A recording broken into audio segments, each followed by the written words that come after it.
The clock struck midnight on March 28, 2025, and for the fourth time in 7 years, the United States federal government began shutting down. But this time felt different. This wasn't just another political standoff in Washington. This was the moment when nearly 2 million federal workers received furlough notices, when essential services ground to a halt, and when ordinary Americans finally said enough is enough. What happened next would shake the foundations of American democracy and remind those in power of a fundamental truth that dates back to the nation's founding. In America, there are no kings. Welcome back to the channel. Today, we're diving deep into one of the most turbulent periods in modern American history, examining how a government shutdown transformed into mass layoffs, which then ignited a nationwide movement that historians are already calling the No Kings Uprising. This isn't just another political story. This is about real people, real consequences, and a reminder that power in a democracy ultimately belongs to the people. If you care about the future of America, if you've ever felt powerless watching political games play out in Washington, or if you're just trying to understand what's really happening in our country right now, you need to hear this story. So hit that subscribe button, because we're about to break down the events that brought us to this unprecedented moment in American political history. Let me take you back to the beginning of 2025. The new congressional session had just begun, and the usual budget negotiations were underway. But this time, the stakes were impossibly high. Deep partisan divisions over spending priorities, particularly around border security, climate initiatives, and defense budgets, created a deadlock that neither side seemed willing to break. Democrats controlled the Senate by the slimmest of margins, while Republicans held the House with a fragile majority constantly threatened by internal divisions. The Freedom Caucus on the right and the Progressive Caucus on the left both refused to budge, and moderates in both parties found themselves without enough leverage to forge a compromise. As the deadline approached, Americans watched with a mixture of frustration and resignation. We'd seen this movie before. Surely, at the last minute, cooler heads would prevail. Some backroom deal would emerge. Someone would blink. But this time, nobody blinked. When the clock ran out, the government shut down, and what followed was unlike anything we'd experienced in previous shutdowns. The first week was relatively quiet. National parks closed. Passport offices shut their doors. Museums went dark. Federal websites displayed maintenance messages. It seemed manageable, even if inconvenient.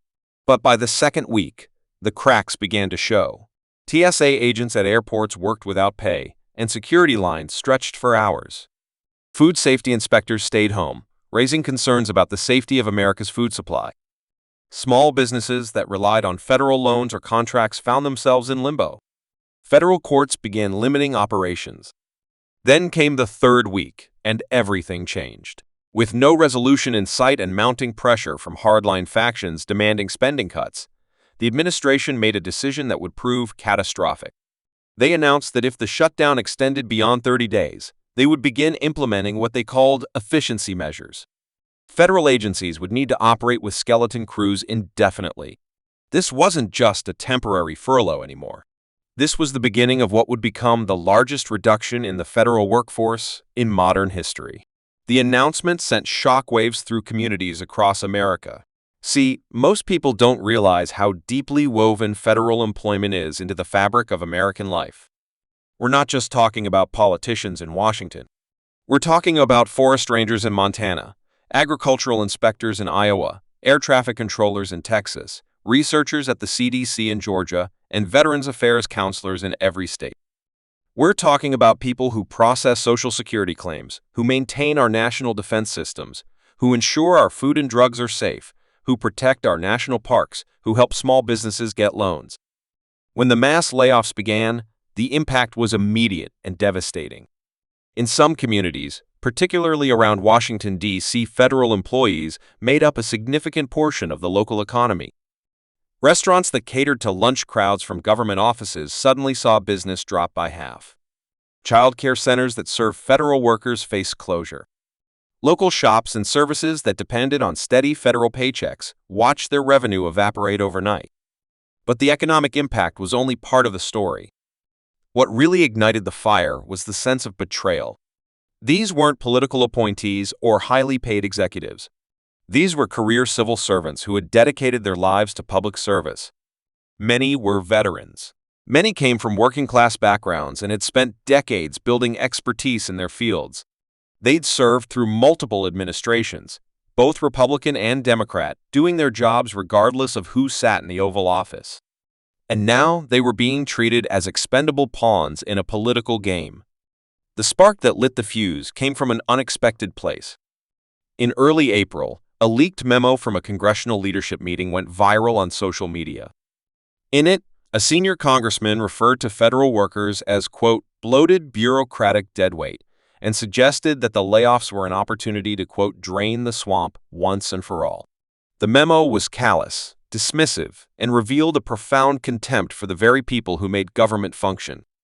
Within hours, the hashtag #NoKingsUprising began trending. It started with a tweet from a furloughed park ranger who wrote, "Our founders fought a revolution because they refused to bow to a king. We refuse to bow to politicians who treat us like subjects instead of citizens. No kings in America. Not then. Not now. Not ever." The message resonated because it tapped into something fundamental in the American psyche. The whole point of the American experiment was to reject the idea that some people are inherently superior to others, that some class of elites has the right to rule over everyone else. What happened next was extraordinary.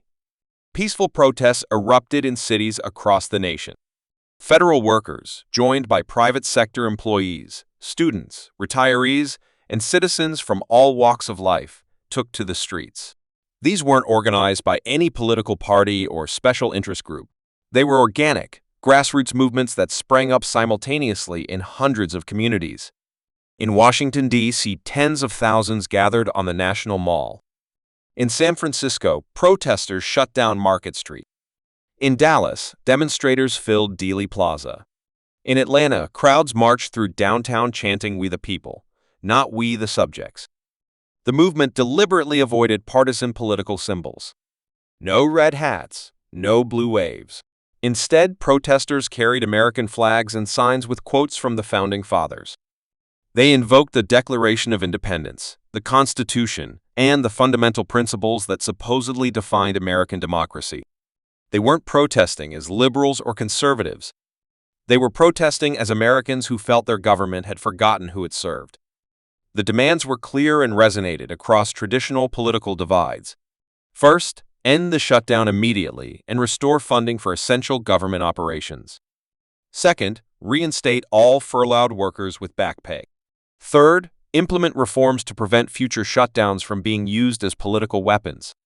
Fourth, and perhaps most importantly, create mechanisms for greater accountability of elected officials to the people they serve. What made the No Kings Uprising particularly powerful was its coalition. You had conservative veterans standing shoulder to shoulder with progressive students.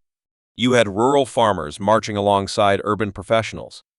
You had people who disagreed on almost every policy issue, finding common ground in the belief that government should serve the people, not play games with their livelihoods and their country's stability. The protests remained overwhelmingly peaceful, which only amplified their moral authority. When a few incidents of violence occurred, protesters themselves intervened to stop them and turned agitators over to police. They understood that violence would undermine their message and give opponents an excuse to dismiss their concerns. This was about principle, not chaos. As the protests grew, pressure mounted on political leaders from all sides. Business leaders began speaking out about the economic damage. Military leaders expressed concern about national security implications. Governors from both parties called for federal action. International allies questioned America's stability. The longer the standoff continued, the clearer it became that this was doing serious damage to America's global standing and domestic cohesion. Behind closed doors, the political calculus began to shift. Polling showed overwhelming public support for ending the shutdown and restoring federal workers. Even among voters who generally favored smaller government, the way the situation had been handled was deeply unpopular. Politicians who had been holding firm on their positions began to recognize that they were on the wrong side of public opinion. The breakthrough came when a bipartisan group of senators and representatives, calling themselves the Common Sense Caucus, announced they would not support any legislation until the shutdown ended and federal workers were restored. This wasn't about policy anymore. This was about basic governance and respect for public servants. Their defection gave moderates in both parties the cover they needed to break with hardliners. After 47 days, the longest government shutdown in American history finally ended. A temporary budget resolution passed with bipartisan support, funding the government for 6 months, while a special commission worked on longer-term budget reforms. All furloughed workers were reinstated with back pay and an official apology from congressional leadership. More significantly, Congress passed the Government Stability Act, which created new mechanisms to prevent future shutdowns and establish stronger protections for federal employees against politically motivated layoffs. But perhaps the most important legacy of the No Kings Uprising wasn't any specific policy change. It was the reminder that in a democracy, power ultimately flows from the consent of the governed.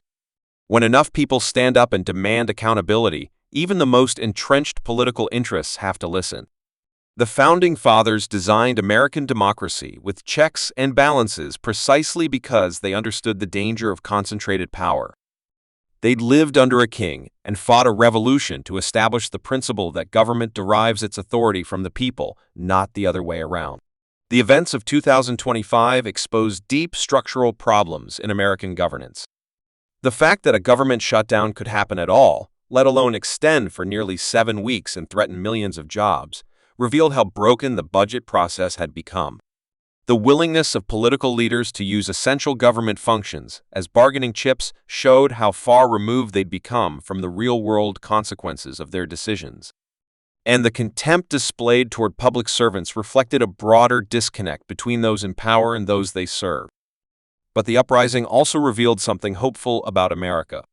When pushed to the brink, Americans across the political spectrum could still find common ground in defending fundamental democratic principles. They could still organize peacefully and effectively. They could still hold their leaders accountable. The system was strained, perhaps nearly broken, but not beyond repair. The aftermath of the No Kings Uprising continues to reshape American politics. Several long-serving members of Congress chose not to seek re-election, recognizing that voters had lost faith in their leadership. New candidates emerged, promising to prioritize governance over partisan warfare. Civic engagement surged as Americans who'd felt powerless realized they could make a difference. Organizations dedicated to government reform and accountability saw their membership explode. Of course, deep divisions remain. The policy disagreements that triggered the original shutdown haven't disappeared. Americans still disagree profoundly about the size and role of government, about spending priorities, about the direction of the country. But there's a growing recognition that certain principles must transcend partisan politics. Government should function. Public servants deserve respect. Political games shouldn't jeopardize national stability or individual livelihoods. And ultimately, elected officials are servants of the people, not rulers over them. So here we are, months after the crisis ended, still processing what it means for America's future. The No Kings Uprising won't solve all of our political problems.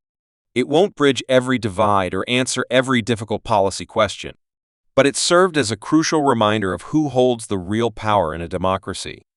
Not the politicians in Washington, not the wealthy donors or special interests. The people. The ordinary citizens who make this country work every single day. That's the story of the 2025 government shutdown, the mass layoffs, and America's No Kings Uprising. It's a story about failure and resilience, about broken systems and people determined to fix them, about the enduring power of democratic principles even in polarized times. Thanks so much for watching today's video. This is exactly the kind of in-depth political analysis and storytelling we do here on this channel. If you found this valuable, smash that like button and subscribe so you never miss our coverage of the events shaping America's future.